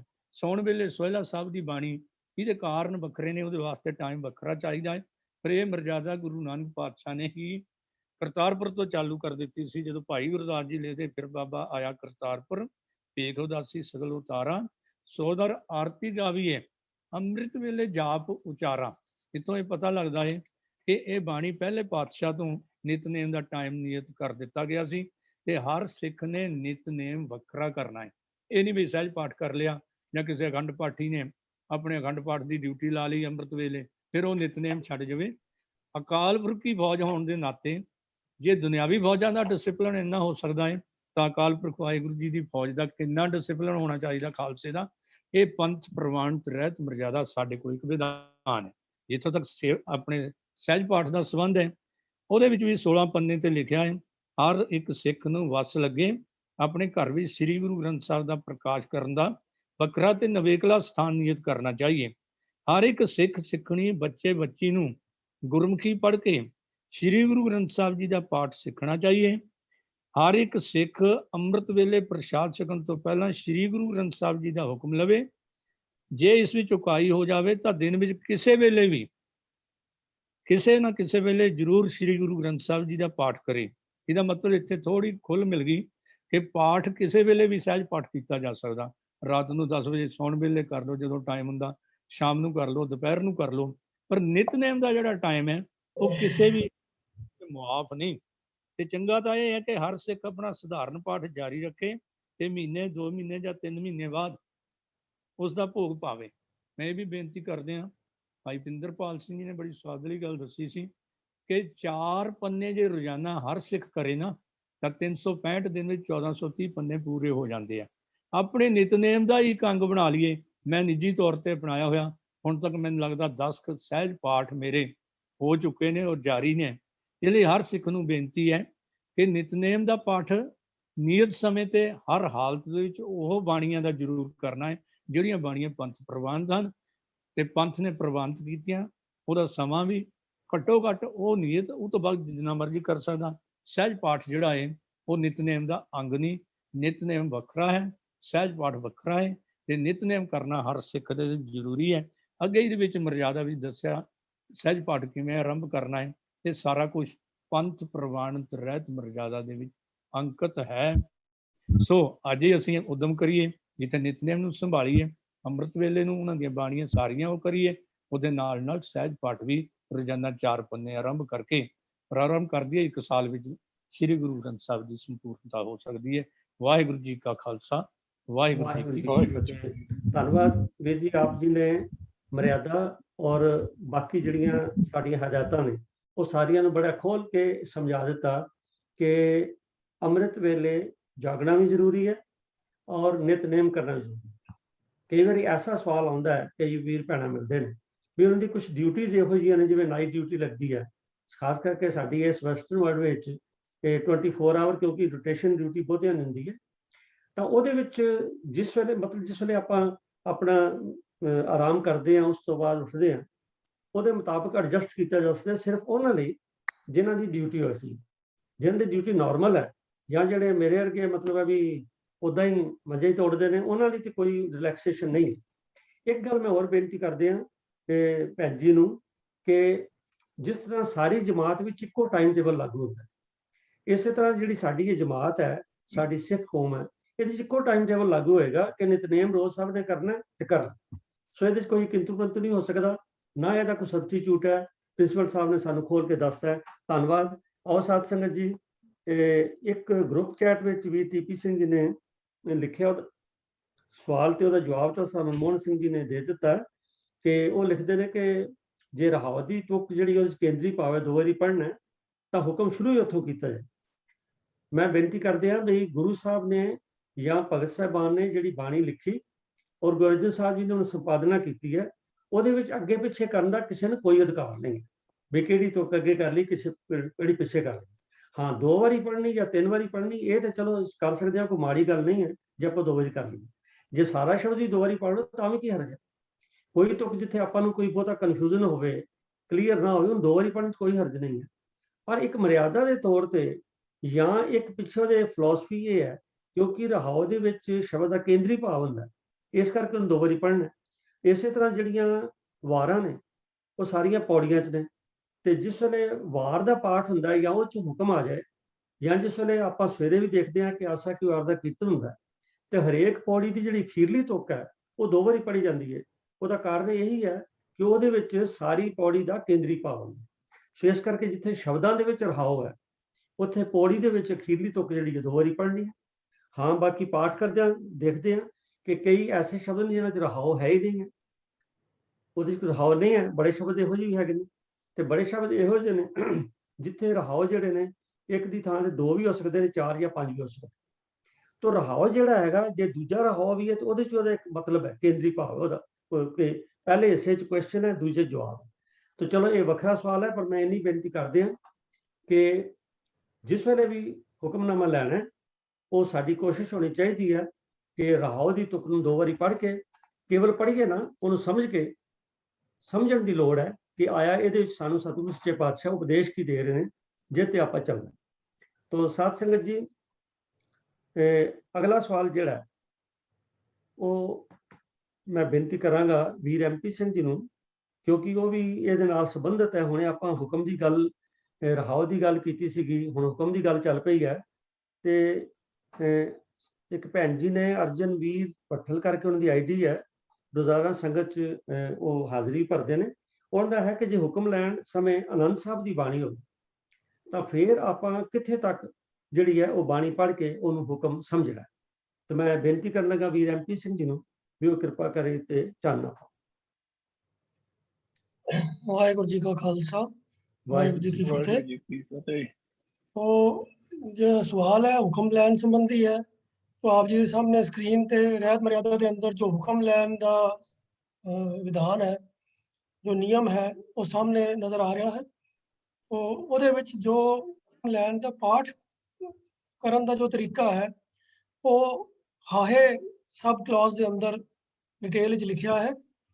तो ਉਹਦੇ ਚ ਲਿਖਿਆ ਹੈ कि हुक्म लैन लगिया खब्बे पन्ने दे उतले पास्यों पहला शब्द जो जारी है मुढ़ तो पढ़ना चाहिए। भाव कि जो आप गुरमाला चुकते हैं गुरु ग्रंथ साहब जी तो जो गुरु ग्रंथ साहब जी के स्वरूप के लैफ्ट साइड के खब्बे पासे जो पेज है ਉਹਦੇ टॉप के उत्ते सब तो उपर जिहड़ा शब्द शुरू की पंक्ति में नज़र आ रहा है, अगर जे उत्थों शुरू होंदा है तो उत्थों ही पढ़ना चाहिए है। जे वो शब्द पिछले पन्ने तो आ रहा है तो वो पेज नूं पलट के ते फिर वो थल्लियों जिहड़ा फिर पिछला राइट साइड का पेज होएगा ਉਹਦੇ बॉटम तो जितों शब्द शुरू होंदा है उत्थों पढ़ना है। जे वो शब्द का मुढ़ पिछले पन्ने तो शुरू होंदा है तो पतरा परत के पढ़ना शुरू करो ਅਤੇ शब्द सारा पढ़ो। जे वार होवे तो पौड़ी के सारे श्लोक ते पौड़ी पढ़नी चाहिए। शब्द के अंत में जिथे नानक नाम आ जाए उस तुक ते भोग पाया जाए। सो जिहड़ा हुण सवाल आया है साडे सामने कि जे आनंद साहब की बाणी दे विचों अगर जे पहला पेज खोलिया जाए तो जिवें 918 तो लैके 922 तक अगर जे पेज होएगा तो उत्थे आनंद साहब की बाणी चल रही हुई है जो कि 917 तो शुरू होके 922 के अंत तक जाती है। तो उदों उहदे वास्ते जो अखीरली पंक्ति है वो नियम लागू होएगा कि शब्द के अंत में जिथे नानक नाम आ जाए उस तुक ते भोग पाया जाए। तो आनंद साहब दी सारियां पौड़ियां दे अखीर दे उत्ते नानक नाम दी वरतों गुरु महाराज ने की हुई है। तो इस करके जिहड़ी पौड़ी लैफ्ट साइड दे पेज के टॉप के उपर अगर जे उत्थों शुरू हो रही है तो वो पढ़नी है, या अगर जे पिछों आ रही है तो पन्ना परत के ते पिछले पेज के ਰਾਈਟ ਸਾਈਡ ਦੇ ਐਂਡ ਤੋਂ ਉਹ ਵਾਲੀ ਪੌੜੀ ਆਰੰਭ ਕਰਨੀ ਹੈ ਤੇ ਜਿੱਥੇ ਉਹ ਪੌੜੀ ਦੀ ਸਮਾਪਤੀ ਹੁੰਦੀ ਹੈ ਉਸ ਪੌੜੀ ਦੀ ਸਮਾਪਤੀ ਕਰਕੇ ਤੇ ਹੁਕਮਨਾਮਾ ਜਾਂ ਹੁਕਮ ਜਿਹੜਾ ਹੈ ਉਹਦਾ ਭੋਗ ਪਾ ਦੇਣਾ ਚਾਹੀਦਾ ਹੈ। ਇਤਨੀ ਹੀ ਮਰਿਆਦਾ ਹੈ ਜੀ। ਵਾਹਿਗੁਰੂ ਜੀ ਕਾ ਖਾਲਸਾ ਵਾਹਿਗੁਰੂ ਜੀ ਕੀ ਫਤਿਹ। ਜੀ ਕੀ तो धन्यवाद MP सिंह जी, आप जी ने इस सवाल का बड़ा ठीक और मर्यादा अनुसार उत्तर दिता है। तो साथ संगत जी ग्रुप चैट में वीर दविंदर सिंह जी लिखते हैं भी रहत मर्यादा नूं जे इहदे PDF फॉर्म च पाता जाए तो मैं बेनती करदा बिल्कुल ठीक है। इंग्लिश और पंजाबी दोनों वर्जन जिहड़ियां ने जिहड़े साडे SMC ग्रुप ने जिथे रोज तुहानूं इनविटेशन जांदा है ਉਹਦੇ ਤੇ ਪਾ ਦਿੱਤੀ ਜਾਏ। तो साथ संगत जी अगला सवाल जिहड़ा है ਉਹ ਪਲੇ ਸਟੋਰ ਤੇ ਗੂਗਲ ਪਲੇ ਸਟੋਰ ਦੇ ਉੱਤੇ ਸਿੱਖ ਰਹਿਤ ਮਰਿਆਦਾ ਦੀ ਇੱਕ ਐਪ ਵੀ ਹੈਗੀ ਹੈ ਜਿਹਦੇ ਵਿੱਚ ਪੰਜਾਬੀ ਤੇ ਇੰਗਲਿਸ਼ ਦੋਨੋਂ ਰਹਿਤ ਮਰਿਆਦਾ ਅਵੇਲੇਬਲ ਹੈਗੀ ਹੈ। ठीक है जी। तो वीर जी ने दस्सिया ऐप भी है पर ग्रुप में भी शेयर कर देंगे ਤਾਂ ਜੇ ਤੁਹਾਨੂੰ ਜਿਹਨੇ ਵੀ ਪੜ੍ਹਨੀ ਔਰ ਬਕਾਇਦਾ ਜਿਸ ਤਰ੍ਹਾਂ ਮੈਂ ਪਹਿਲੇ ਬੇਨਤੀ ਕੀਤੀ ਹਰ ਘਰ ਦੇ ਵਿੱਚ ਮਰਿਆਦਾ ਸਿੱਖ ਰਹਿਤ ਮਰਿਆਦਾ ਦਾ ਜਿਹੜਾ ਇਹ ਖਰੜਾ ਹੋਣਾ ਬੜਾ ਜ਼ਰੂਰੀ। तो आओ साथ संग जी अगला सवाल एक इतिहास नाल संबंधित वो आया कि गुरु नानक साहब जी जिस ਵੇਲੇ सज्जण कोल गए सन ਤਾਂ ਉਹਨਾਂ ਦੇ ਨਾਲ ਸਾਥੀ ਭਾਈ ਮਰਦਾਨਾ ਜੀ ਸਨ ਜਾਂ ਭਾਈ ਸਜਾਦਾ ਜੀ ਸਨ। मैं वीर तजिंदर सिंह जी बेनती कर लगा कि वो कृपा करके ਇਹਦਾ उत्तर देंगे।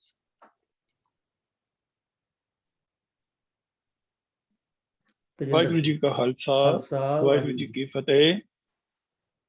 ਸਿੱਖ ਪੰਥ ਦੇ ਅੰਦਰ ਭਾਈ ਮਰਦਾਨਾ ਜੀ ਦਾ ਇੱਕ ਬੜਾ ਹੀ ਨਿਵੇਕਲਾ ਔਰ ਆਦਰ ਪੂਰਵਕ ਜਿਹੜਾ ਹੈ ਸਥਾਨ ਹੈ। ਭਾਈ ਮਰਦਾਨਾ ਜੀ ਸਿੱਖ ਧਰਮ ਦੇ ਪਹਿਲੇ ਜਿਹੜੇ ਕੀਰਤਨੀ ਹੋਏ ਹਨ, ਰਬਾਬੀ ਹੋਏ ਹਨ, ਜਿਨ੍ਹਾਂ ਨੇ ਗੁਰਬਾਣੀ ਨੂੰ ਰਾਗਾਂ ਅਨੁਸਾਰ ਜਿਹੜਾ ਹੈ ਗੁਰੂ ਨਾਨਕ ਪਾਤਸ਼ਾਹ ਦੇ ਨਾਲ ਜਿਹੜਾ ਹੈ ਪ੍ਰਚਾਰਕ ਦੌਰਿਆਂ ਅਨੁਸਾਰ ਨਾਲ ਚੱਲ ਕੇ ਕੀਤਾ ਹੈ। ਉਨੀ ਰਾਗਾਂ ਦੇ ਅੰਦਰ ਭਾਈ ਮਰਦਾਨਾ ਜੀ ਨੇ ਜੋ ਗੁਰੂ ਨਾਨਕ ਪਾਤਸ਼ਾਹ ਜੀ ਨੇ ਬਾਣੀ ਉਚਾਰੀ ਹੈ, ਇਸ ਨਾਲ ਹੀ ਮੈਂ ਵੀ ਦੱਸਾਂ ਕਿ ਭਾਈ ਮਰਦਾਨਾ ਜੀ ਜਿਹੜੇ ਪਹਿਲਾਂ ਦੇ ਜਿਹੜੇ ਭਗਤ ਹੋਏ ਹਨ, ਉਹਨਾਂ ਦੇ ਜਿਹੜੀ ਬਾਣੀ ਗੁਰੂ ਨਾਨਕ ਪਾਤਸ਼ਾਹ ਨੇ ਇਕੱਤਰ ਕੀਤੀ ਸੀਗੀ, ਉਹਨਾਂ ਬਾਣੀਆਂ ਦੇ ਵਿੱਚੋਂ ਵੀ ਭਾਈ ਜੈਦੇਵ ਜੀ, ਕਬੀਰ ਜੀ, ਤਰਲੋਚਨ ਜੀ, ਇਹਨਾਂ ਦੀ ਬਾਣੀ ਦਾ ਵੀ ਜਿਹੜਾ ਹੈ ਉਹ ਰਾਗ ਅਨੁਸਾਰ ਕੀਰਤਨ ਕਰਦੇ ਸਨ।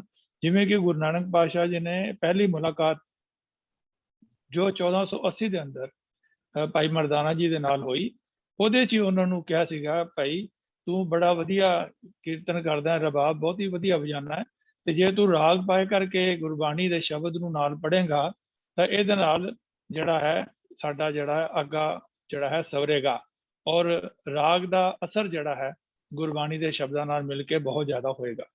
ਤਾਂ ਭਾਈ ਮਰਦਾਨਾ ਜੀ ਨੇ ਉਸ ਗੱਲ ਨੂੰ ਆਪਣੇ ਮਨ ਵਿੱਚ ਤੈਅ ਕਰ ਲਿਆ ਕਿ ਅੱਜ ਤੋਂ ਬਾਅਦ ਮੈਂ ਰਬਾਬ ਗੁਰੂ ਨਾਨਕ ਪਾਤਸ਼ਾਹ ਜੀ ਦੇ ਨਾਲ ਹੀ ਵਜਾਣੀ ਹੈ। ਔਰ ਜਿਸ ਵੇਲੇ ਵੀ ਗੁਰਬਾਣੀ ਜਿਹੜੀ ਗੁਰੂ ਨਾਨਕ ਪਾਤਸ਼ਾਹ ਜੀ ਨੇ ਉਚਾਰਨ ਕਰਨੀ ਹੁੰਦੀ ਸੀ ਤਾਂ ਉਹ ਬੜੇ ਪਿਆਰ ਨਾਲ ਕਹਿੰਦੇ ਸਨ, ਭਾਈ ਮਰਦਾਨਿਆ ਰਬਾਬ ਵਜਾ ਬਾਣੀ ਆਈ ਹੈ। ਤੋ ਇਸ ਗੱਲ ਨੂੰ ਭਾਈ ਮਰਦਾਨਾ ਜੀ ਨੇ ਸਾਰੀ ਉਮਰ ਤੱਕ ਜਿਹੜਾ ਹੈ ਉਹ ਨਿਭਾਇਆ ਹੈ। ਚਾਰੇ ਉਦਾਸੀਆਂ ਦੇ ਦੌਰਾਨ ਭਾਈ ਮਰਦਾਨਾ ਜੀ ਹੀ ਗੁਰੂ ਨਾਨਕ ਪਾਤਸ਼ਾਹ ਦੇ ਨਾਲ ਰਹੇ ਹਨ ਔਰ ਬੜੇ ਔਖੇ ਔਰ ਵਿਖੜੇ ਪੈਂਡਿਆਂ ਦੇ ਵਿੱਚ ਬੜੀਆਂ ਸਾਖੀਆਂ, ਜਿਵੇਂ ਆਪ ਸਾਰੇ ਜਾਣਦੇ ਹੋ ਕਿ ਬੜੀਆਂ ਤਕਲੀਫਾਂ ਵੀ ਰਸਤੇ 'ਚ ਆਈਆਂ। ਜਿੱਥੇ ਗੁਰੂ ਨਾਨਕ ਪਾਤਸ਼ਾਹ ਜੀ ਨੇ ਰੇਤ ਹਾਰ ਕਰ ਰੋੜਾਂ ਦੀ ਗੁਰਕਰੀ ਵਿਛਾਈ, ਤਾਂ ਉਹ ਸੇਮ ਜਿਹੜੀ ਹੈ ਉਹ ਜਿਹੜੀ ਯਾਤਨਾਵਾਂ ਜਿਹੜੀਆਂ ਰਸਤੇ ਦੀਆਂ ਉਹ ਭਾਈ ਮਰਦਾਨਾ ਜੀ ਨੇ ਵੀ ਸਹੀਆਂ। ਔਰ ਯਾਰੀ ਆਪਣੇ ਨਾਲ, ਜਿਹਨੂੰ ਗੁਰੂ ਨਾਨਕ ਪਾਤਸ਼ਾਹ ਨੂੰ ਆਪਣਾ ਯਾਰ ਹੀ ਸਮਝਦੇ ਸਨ, ਗੁਰੂ ਵੀ ਸਮਝਦੇ ਸਨ, ਰਹਿਬਰ ਵੀ ਸਮਝਦੇ ਸਨ, ਤਾਂ ਉਹ ਸਾਰਾ ਕੁਝ ਬੜੇ ਪਿਆਰ ਨਾਲ ਨਿਭਾਇਆ। ਤੇ ਇਤਿਹਾਸ ਦੇ ਵਿੱਚ ਇਹ ਗੱਲ ਸਾਹਮਣੇ ਆਉਂਦੀ ਹੈ ਕਿ ਜਦੋਂ ਗੁਰੂ ਨਾਨਕ ਪਾਤਸ਼ਾਹ ਜਿਹੜੇ ਤੁਲੰਬੇ ਦੀ ਧਰਤੀ ਤੇ ਪਹੁੰਚਦੇ ਹਨ, ਸੱਜਣ ਸ਼ਾਹ ਦੇ ਕੋਲ, ਜਿਹੜਾ ਜਿਸਨੇ ਕਿ ਆਪਣਾ ਬੜਾ ਵੱਡਾ ਇੱਕ ਧਰਮਸ਼ਾਲਾ ਬਣਾਈ ਹੋਈ ਸੀਗੀ, ਤਾਂ ਉੱਥੇ ਇਤਿਹਾਸ ਇਹ ਦੱਸਦਾ ਹੈ ਕਿ ਉੱਥੇ ਗੁਰੂ ਨਾਨਕ ਪਾਤਸ਼ਾਹ ਜੀ ਨੇ ਜਾ ਕਰਕੇ ਸ਼ਬਦ ਕੀਰਤਨ ਕੀਤਾ ਔਰ ਉਹ ਜਿਹੜਾ ਉਜਲ ਕਹਿਆ ਚਿਲਕਣਾ ਕੋਟਮ ਕਾਲੜੀ ਮਸ ਵਾਲਾ ਸ਼ਬਦ ਹੈ, ਉਹ ਜਿਹੜਾ ਗੁਰੂ ਨਾਨਕ ਪਾਤਸ਼ਾਹ ਜੀ ਨੇ ਉਸ ਧਰਮਸ਼ਾਲਾ ਅੰਦਰ ਸੱਜਣ ਸ਼ਾਹ ਦੀ ਧਰਮਸ਼ਾਲਾ ਦੇ ਅੰਦਰ ਗਾਇਆ ਔਰ ਭਾਈ ਮਰਦਾਨਾ ਜੀ ਨੇ ਨਾਲ ਰਬਾਬ ਵਜਾਈ। ਤੇ ਉਸ ਤੋਂ ਬਾਅਦ ਉਸ ਸ਼ਬਦ ਤੋਂ ਪ੍ਰਭਾਵਿਤ ਹੋ ਕਰਕੇ ਸੱਜਣ ਨੇ ਠੱਗੀਆਂ ਜਿਹੜੀਆਂ ਉਹ ਬੰਦ ਕਰ ਦਿੱਤੀਆਂ ਔਰ ਗੁਰੂ ਨਾਨਕ ਪਾਤਸ਼ਾਹ ਜੀ ਨੇ ਸੱਜਣ ਸ਼ਾਹ ਨੂੰ ਉੱਥੇ ਦਾ ਪ੍ਰਚਾਰਕ ਨਿਯਤ ਕੀਤਾ। ਤੋਂ ਇੱਥੋਂ ਸਾਨੂੰ ਇਹ ਪਤਾ ਲੱਗਦਾ ਹੈ ਕਿ ਗੁਰੂ ਨਾਨਕ ਪਾਤਸ਼ਾਹ ਜਿਹੜੇ ਹਨ ਉਹ ਉਹਨਾਂ ਦੇ ਨਾਲ ਭਾਈ ਮਰਦਾਨਾ ਜੀ ਜਿਹੜੇ ਹਨ ਉਹ ਸਾਰੇ ਹੀ ਰਸਤੇ ਦੇ ਅੰਦਰ ਆਪਣੇ ਚਾਰਾਂ ਉਦਾਸੀਆਂ ਵਿੱਚ ਰਹੇ ਹਨ। ਇਹ ਤੱਕਨ ਭਾਈ ਮਰਦਾਨੇ ਦੀ ਬੰਸਾਵਲੀ ਅਨੁਸਾਰ ਭਾਈ ਮਰਦਾਨੇ ਦੇ 2 ਪੁੱਤਰ ਰਜਾਦਾ ਅਤੇ ਸਜਾਦਾ ਤੇ 1 ਪੁੱਤਰੀ ਸੀ, ਜਿਸ ਦਾ ਵਿਆਹ ਬਾਬੇ ਨਾਨਕ ਜੀ ਨੇ ਆਪਣੇ ਗੁਰਸਿੱਖਾਂ ਦੇ ਨਾਲ ਸਲਾਹ ਕਰਕੇ ਉਸ ਦਾ ਕੀਤਾ। ਸਜਾਦਾ ਦੇ 2 ਪੁੱਤਰ ਬਾਦੂ ਤੇ ਸਾਧੂ ਹੋਏ ਤੇ ਫਿਰ ਬਾਦੂ ਦੇ 1 ਪੁੱਤਰ ਗੁਲਾਬਾ ਪੈਦਾ ਹੋਇਆ। ਤੋ ਇਸ ਤਰ੍ਹਾਂ ਇਹਨਾਂ ਦੀ ਜਿਹੜੀ ਬੰਸਾਵਲੀ ਹੈ ਉਹ ਅੱਗੇ ਤੁਰਦੀ ਹੈ। ਔਰ ਭਾਈ ਸਜਾਦਾ ਜਿਹੜੇ ਹਨ ਉਹਨਾਂ ਨੇ ਗੁਰੂ ਅੰਗਦ ਦੇਵ ਪਾਤਸ਼ਾਹ ਜੀ ਦੇ ਸਮੇਂ, ਜਦੋਂ ਭਾਈ ਮਰਦਾਨਾ ਜੀ ਦਾ ਆਖਰੀ ਸਮਾਂ ਆਇਆ, ਗੁਰੂ ਨਾਨਕ ਪਾਤਸ਼ਾਹ ਨੇ ਆਪਣੀ ਹੱਥੀਂ ਜਿਹੜਾ ਹੈ ਉਸ ਦਾ ਸੰਸਕਾਰ ਜਿਹੜਾ ਕੀਤਾ ਹੈ। ਉਸ ਤੋਂ ਬਾਅਦ ਫਿਰ ਭਾਈ ਸਜਾਦਾ ਜਿਹੜੇ ਹਨ ਉਹਨਾਂ ਨੇ ਆਪਣੇ ਪਿਤਾ ਦੀ ਭਾਈ ਮਰਦਾਨਾ ਜੀ ਦੀ ਜਗ੍ਹਾ ਲਈ ਔਰ ਉਸ ਤਰ੍ਹਾਂ ਹੀ ਰਬਾਬ ਜਾ ਕਰਕੇ ਗੁਰਬਾਣੀ ਦਾ ਗਾਇਨ ਕੀਤਾ ਔਰ ਗੁਰੂ ਅੰਗਦ ਦੇਵ ਪਾਤਸ਼ਾਹ ਦੇ ਦਰਬਾਰ ਦੇ ਅੰਦਰ ਭਾਈ ਸਜਾਦਾ ਜੀ ਕੀਰਤਨ ਕਰਦੇ ਰਹੇ। ਤੋ ਇੱਥੋਂ ਇਹ ਸਾਫ਼ ਹੁੰਦਾ ਹੈ ਕਿ ਜਦੋਂ ਸੱਜਣ ਠੱਗ ਦੇ ਸ਼ਾਹ ਦੇ ਕੋਲ ਗਏ ਉਸ ਵੇਲੇ ਭਾਈ ਮਰਦਾਨਾ ਜੀ ਨਾਲ ਸਨ।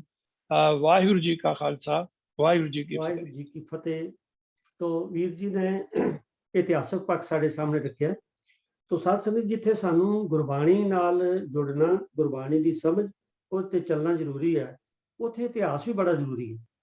ਕਿਉਂਕਿ ਜਿਹੜਾ ਇਤਿਹਾਸ ਹੈ ਉਹੀ ਸਾਡਾ ਜਿਹੜਾ ਅਗਲਾ ਫਿਊਚਰ ਤੈਅ ਕਰਦਾ। ਅੱਜ ਦੀ ਜਨਰੇਸ਼ਨ ਜਿਸ ਵੇਲੇ ਆਪਣੇ ਇਤਿਹਾਸ ਨਾਲ ਜੁੜੇਗੀ ਤਾਂ ਉਹਦਾ ਜਿਹੜਾ ਅਗਲਾ ਫਿਊਚਰ ਹੈ ਉਸ ਕੌਮ ਦਾ, ਉਹਦੇ ਤੇ ਬੜਾ ਡਿਪੈਂਡ ਕਰਦਾ। ਪਰ ਇਹਦੇ 'ਚ ਬੜੀ ਸਾਵਧਾਨੀ ਦੀ ਲੋੜ ਹੈ, ਕਿਉਂਕਿ ਗੁਰਬਾਣੀ ਤਾਂ ਗੁਰੂ ਗ੍ਰੰਥ ਸਾਹਿਬ ਜੀ ਵਿੱਚ ਅੰਕਿਤ ਹੈ ਔਰ ਗੁਰੂ ਅਰਜਨ ਸਾਹਿਬ ਜੀ ਨੇ ਬੜੇ ਹੀ ਤਰੀਕੇ ਦੇ ਨਾਲ, ਸਿਸਟਮ ਦੇ ਨਾਲ ਸਾਡੇ ਲਈ ਐਡਿਟ ਕੀਤੀ, ਲੁਕਾਈ ਲਈ, ਤਾਂ ਜੇ ਇਹਦੇ 'ਚ ਕੋਈ ਰਲਗੱਡ ਨਾ ਹੋ ਸਕੇ। ਪਰੰਤੂ ਜਿੱਥੇ ਤੱਕ ਇਤਿਹਾਸ ਦਾ ਤਾਲੁਕ ਹੈ, ਉਹ ਜੇ ਆਪਾਂ 4 ਇਤਿਹਾਸਕਾਰਾਂ ਨੂੰ ਪੜ੍ਹਾਂਗੇ ਤਾਂ ਸਾਰਿਆਂ 'ਚ ਕੋਈ ਨਾ ਕੋਈ ਫਰਕ ਮਿਲਦਾ। ਔਰ ਕਈਆਂ ਤੇ ਤਾਂ ਇਤਿਹਾਸ ਲਿਖਣ ਲੱਗਿਆ ਇਹੋ ਜਿਹੀਆਂ ਗੱਲਾਂ ਲਿਖੀਆਂ ਨੇ ਜਿਹੜੀਆਂ ਕਿ ਗੁਰੂ ਗ੍ਰੰਥ ਸਾਹਿਬ ਦੀ ਸਪਿਰਿਟ ਔਰ ਸਾਡੀ ਸਿੱਖੀ ਭਾਵਨਾ ਦੇ ਖਿਲਾਫ ਜਾਂਦੀਆਂ ਨੇ, ਪਰ ਪਤਾ ਨਹੀਂ ਸ਼ਰਧਾ ਵਸ ਲਿਖੀਆਂ ਨੇ ਜਾਂ ਕਿਸੇ ਹੋਰ ਕਰਕੇ ਲਿਖੀਆਂ ਨੇ। ਔਰ ਬੜੀ ਵਾਰੀ ਇਤਿਹਾਸ ਜਿਹੜਾ ਉਹ ਲਿਖਣ ਲੱਗਿਆ ਵਿੱਚ ਕਰਾਮਾਤਾਂ ਦਾ ਸਹਾਰਾ ਲਿਆ ਜਾਂਦਾ, ਜਿਹਦਾ ਕਿ ਇਹ ਸਿੱਖ ਮਤ ਵਿੱਚ ਕੋਈ ਸਥਾਨ ਨਹੀਂ। ਤੋ ਕਰਾਮਾਤਾਂ ਦਿਖਾਣੀਆਂ, ਜਾਂ ਮੈਂ ਫਿਰ ਬੇਨਤੀ ਕਰਦੇ ਜੇ 2 ਕਾਰਨ ਹੋ ਸਕਦੇ ਨੇ। ਇੱਕ ਤੇ ਅਣਜਾਣਪੁਣਾ, ਇਗਨੋਰੈਂਸ, ਅਗਿਆਨਤਾ ਕਰਕੇ ਲਿਖਿਆ ਗਿਆ ਗਲਤ, ਤੇ ਦੂਜਾ ਹੈਗਾ ਜਾਣ ਬੁੱਝ ਕੇ ਕਈ ਵਾਰੀ ਕਿਸੇ ਕੌਮ ਨੂੰ, ਕਹਿੰਦੇ ਨੇ ਜੇ ਕਿਸੇ ਕੌਮ ਨੂੰ ਤੁਸੀਂ ਖਤਮ ਕਰਨਾ ਹੈ ਤਾਂ ਉਹਦਾ ਇਤਿਹਾਸ ਖਤਮ ਕਰ ਦਿਓ, ਉਹਦੇ 'ਚ ਰਲਗੱਡ ਕਰ ਦਿਓ। ਤੋ ਅੱਜ ਸਾਧ ਸੰਗਤ ਜੀ ਦੇਖਣ 'ਚ ਆਉਂਦਾ ਹੈ ਕਿ ਸਾਡੇ ਇਤਿਹਾਸ ਵਿੱਚ ਬਹੁਤ ਸਾਰੇ ਰਲਗੱਡ ਹੋਏ ਪਏ ਨੇ। ਲਿਖਤੀ ਤੌਰ ਤੇ ਵੀ ਹੁਣ ਜ਼ਿਆਦਾ ਇਹ ਸੋਸ਼ਲ ਮੀਡੀਆ ਆਇਆ ਤਾਂ ਇਹਦੇ ਤੇ ਜਿਹੜਾ ਦਿਲ ਕਰਦਾ ਉਹ ਜੋ ਮਰਜ਼ੀ ਲਿਖ ਕੇ ਇਹ ਸੋਸ਼ਲ ਮੀਡੀਆ ਤੇ ਪਾਈ ਜਾਂਦਾ। ਇਸ ਕਰਕੇ ਇਤਿਹਾਸ ਜਾਣਨਾ ਬੜਾ ਜ਼ਰੂਰੀ ਹੈ, ਪਰ ਉਦੋਂ ਜ਼ਿਆਦਾ ਜ਼ਰੂਰੀ ਹੈ ਸਾਵਧਾਨੀ ਵਰਤਣੀ, ਵੀ ਉਹ ਨਾ ਹੋਵੇ ਅਸੀਂ ਗਲਤ ਇਤਿਹਾਸ ਪੜ੍ਹ ਕੇ ਆਪਣੇ ਅੰਦਰ ਕੋਈ ਗਲਤ ਜਿਹੜਾ ਉਹ ਨਕਸ਼ਾ ਪੈਦਾ ਕਰ ਲਈਏ। ਤੋ ਇਤਿਹਾਸ ਬੜਾ ਜ਼ਰੂਰੀ ਹੈ, ਪਰ ਮੇਰੀ ਬੇਨਤੀ ਹੈ ਕਿ ਸਾਵਧਾਨੀ ਜਿਹੜੀ ਹੈ ਉਹ ਬੜੀ ਜ਼ਰੂਰੀ ਹੈ। ਔਰ ਜਿਹੜੀਆਂ ਸਾਡੀਆਂ ਕੇਂਦਰੀ ਸੰਸਥਾਵਾਂ ਨੇ ਉਹਨਾਂ ਨੂੰ ਜਿੰਨਾ ਧਿਆਨ ਦੇਣਾ ਚਾਹੀਦਾ ਉਹਨਾਂ ਦਿੱਤਾ ਨਹੀਂ ਜਾ ਰਿਹਾ, ਕਿਉਂਕਿ ਕਈ ਵਾਰੀ ਇਤਿਹਾਸ ਦੇ ਨਾਂ ਤੇ ਕੇਂਦਰੀ ਜਿਹੜੀਆਂ ਸੰਸਥਾਵਾਂ ਨੇ ਉਹਨਾਂ ਤੇ ਵੀ ਉਂਗਲਾਂ ਉੱਠ ਚੁੱਕੀਆਂ ਨੇ, ਜਿਨ੍ਹਾਂ ਦਾ ਉਹਨਾਂ ਨੇ ਜਵਾਬ ਨਹੀਂ ਦਿੱਤਾ। ਤੋ ਇਸ ਕਰਕੇ ਮੇਰੀ ਬੇਨਤੀ ਹੈ ਸੰਗਤ ਨੂੰ ਕਿ ਇਸ ਪਲੇਟਫਾਰਮ ਤੇ ਜਿੰਨੀ ਸੰਗਤ ਜੁੜਦੀ ਹੈ, ਆਪ ਸਾਰੇ ਸਾਵਧਾਨ ਹੋ, ਜਾਗਰੂਕ ਹੋ। ਕਿਰਪਾ ਕਰਕੇ ਇਤਿਹਾਸ ਦੇ ਪੱਖ ਨੂੰ ਵੀ ਅਸੀਂ ਇਸ ਨਜ਼ਰੀਏ ਨਾਲ ਵਾਚਣਾ ਕਿ ਇਹਦੇ 'ਚ ਕੋਈ ਰਲਗੱਡ ਨਾ ਹੋਵੇ। ਜੇ ਹੋਵੇ ਤਾਂ ਉਹ ਨੋਟਿਸ ਵਿੱਚ ਲਿਆਂਦਾ ਜਾਏ, ਤਾਂ ਜੋ ਜਿਹੜੀਆਂ ਸਿੱਖ ਕੌਮ ਦੀਆਂ ਬਾਕੀ ਨੁਮਾਇੰਦਾ ਸੰਸਥਾਵਾਂ ਨੇ ਉਹਨਾਂ ਨੂੰ ਇਹ ਬੇਨਤੀ ਕੀਤੀ ਜਾ ਸਕੇ ਕਿ ਦੇਖੋ ਐਸੇ ਸਥਾਨ ਤੇ ਇਹ ਇਤਿਹਾਸਕ ਤਰੋੜ ਮੋੜ ਜਿਹੜਾ ਕੀਤਾ ਗਿਆ। ਤੋ ਤੇਜਿੰਦਰ ਸਿੰਘ ਜੀ ਆਪ ਜੀ ਦਾ ਧੰਨਵਾਦ, ਬਾਕੀ ਸੰਗਤ ਦਾ ਵੀ ਧੰਨਵਾਦ। ਤੋ ਜਿਨ੍ਹਾਂ ਵੀਰਾਂ ਭੈਣਾਂ ਦੇ ਸਵਾਲ ਅਸੀਂ ਨਹੀਂ ਅੱਜ ਲੈ ਸਕੇ, ਤਕਰੀਬਨ ਮੇਰੇ ਕੋਲ 4 ਸਵਾਲ ਐਸੇ ਨੇ ਜਿਹੜੇ ਅੱਜ ਕਿਉਂਕਿ ਸਮੇਂ ਦੀ ਘਾਟ ਕਰਕੇ ਆਪਾਂ ਨਹੀਂ ਲੈ ਸਕਦੇ, ਉਹਨਾਂ ਤੋਂ ਮੈਂ ਖਿਮਾ ਮੰਗਦਾ। ਔਰ ਅਗਲੀ ਹਫਤੇ ਉਹਨਾਂ ਦੇ ਸਵਾਲ ਜਿਹੜੇ ਨੇ ਉਹ ਆਪਾਂ ਪਹਿਲੇ ਲਵਾਂਗੇ, ਤੇ ਨਵੇਂ ਜਿਹੜੇ ਸਵਾਲ ਆਉਣ ਉਹ ਵੀ ਵੈਲਕਮ ਨੇ। ਸਾਰੀ ਸੰਗਤ ਨੂੰ ਬੇਨਤੀ ਹੈ ਕਿ ਜਦ ਵੀ ਮਨ 'ਚ ਕੋਈ ਸਵਾਲ ਆਵੇ ਸਾਨੂੰ ਇਮੀਡੀਏਟਲੀ ਕਿਸੇ ਵੀ ਪੈਨਲ ਮੈਂਬਰ ਨੂੰ ਜਾਂ ਗਰੁੱਪ ਨੂੰ ਤੁਸੀਂ ਇਨਫਾਰਮ ਕਰ ਸਕਦੇ ਹੋ, ਪਾ ਸਕਦੇ ਹੋ, ਕਿਉਂਕਿ ਜਿੰਨਾ ਸਾਡੇ ਕੋਲ ਸਮਾਂ ਮਿਲੇਗਾ ਉਹ ਪੈਨਲ ਦੇ ਮੈਂਬਰਸ ਜਿਹੜੇ ਨੇ ਉਹਨੂੰ ਚੰਗੀ ਤਰ੍ਹਾਂ ਵਿਚਾਰ ਕੇ, ਜਿਵੇਂ ਇਤਿਹਾਸਕ ਪੱਖ ਨੇ ਉਹ ਲੱਭਣਾ ਪੈਂਦਾ ਹੈ, ਗੁਰਬਾਣੀ ਦੇ ਪੱਖ ਵਿੱਚ ਵੀ ਸਾਨੂੰ ਉਹਦੇ 'ਚ ਮੇਰੇ ਮੈਂਬਰ ਸਾਹਿਬਾਨ ਇਹਨਾਂ ਨੂੰ ਉਹਦੇ ਕਈ ਤਰ੍ਹਾਂ ਦੇ ਜਿਹੜੇ ਵਿਆਖਿਆਕਾਰ ਨੇ ਉਹਨਾਂ ਨੂੰ ਕੰਸਲਟ ਕਰਨਾ। ਤੋ ਇਸ ਕਰਕੇ ਆਪ ਜੀ ਨੂੰ ਬੇਨਤੀ ਹੈ ਕਿ ਆਪ ਆਪਣੇ ਕੇਵਲ ਕੁਐਸਚਨ ਨਹੀਂ, ਸੁਝਾਅ ਵੀ ਭੇਜਿਆ ਕਰੋ। ਤੁਹਾਡੇ ਸੁਝਾਅ, ਤੁਹਾਡੇ ਕੁਐਸਚਨ ਜਿਹੜੇ ਨੇ ਸਾਡੇ ਇਸ ਜਿਹੜੀ ਅੱਜ ਦਾ ਪ੍ਰੋਗਰਾਮ, ਰੋਜ਼ਾਨਾ ਪ੍ਰੋਗਰਾਮ ਚੱਲਦਾ ਹੈ, ਇਹਨੂੰ ਹੋਰ ਵਧੀਆ ਬਣਾਉਣ ਵਿੱਚ ਸਹਾਇਤਾ ਦੇਣਗੇ। ਤੋ ਸੰਗਤ ਵਿੱਚ ਮੈਨੂੰ ਕੋਈ ਨਵੀਂ ਆਈਡੀ ਨਹੀਂ ਲੱਭੀ, ਪਰ ਜੇਕਰ ਕੋਈ ਵੀਰ ਭੈਣ ਸੰਗਤ ਵਿੱਚ ਅੱਜ ਨਵਾਂ ਆਇਆ ਤਾਂ ਕਿਰਪਾ ਕਰਕੇ ਆਪਣੇ ਆਪ ਨੂੰ ਅਨਮਿਊਟ ਕਰਕੇ ਸੰਗਤ ਨਾਲ ਫਤਿਹ ਸਾਂਝੀ ਕਰ ਸਕਦੇ। ਤੋ ਸਾਧ ਸੰਗਤ ਜੀ, ਅੱਜ ਦਾ ਜਿਹੜਾ ਪ੍ਰੋਗਰਾਮ ਹੈ ਇਹ ਨਿਭਾਉਂਦਿਆਂ ਹੋ ਗਈਆਂ ਅਨੇਕ ਪ੍ਰਕਾਰ ਦੀਆਂ ਭੁੱਲਾਂ, ਗਲਤੀਆਂ, ਤਰੁੱਟੀਆਂ ਲਈ ਆਪਸ ਵਿੱਚ ਖਿਮਾ ਮੰਗਦਾ ਹੋਇਆ ਫਤਿਹ ਸਾਂਝੀ ਕਰਦਾ ਹਾਂ ਜੀ। ਵਾਹਿਗੁਰੂ ਜੀ ਕਾ ਖਾਲਸਾ, ਵਾਹਿਗੁਰੂ ਜੀ ਕੀ ਫਤਿਹ।